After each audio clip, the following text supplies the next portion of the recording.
Mga kapuso, nakabalik na sa Quezon City kanina madaling araw ang bride-to-be na nawala ng ilang linggo.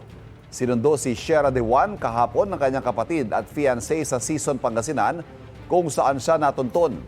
Sa kahilingan ng pulisya, hindi na namin ipapakita ang kanyang mukha. Hindi pa malinaw kung paano napadpad sa Pangasinan si De Juan. Pero ang kwento raw ni De Juan, nagkamalay na lang siya sa isang kalsada at naglakad hanggang makarating sa bayan ng Sison. Kahapon may nakita raw siyang matandang lalaki na kahawig ng kanyang ama. Doon na siya humingi ng tulong at tinawagan ng kanyang cellphone na hawak ng kanyang fiancé. Tumanggi muna magpaunlak ng panayam ang mga magulang ni De Juan.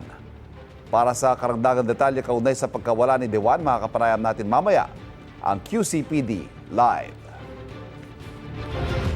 Sobrang saya po, di lang halata sa mukha ko.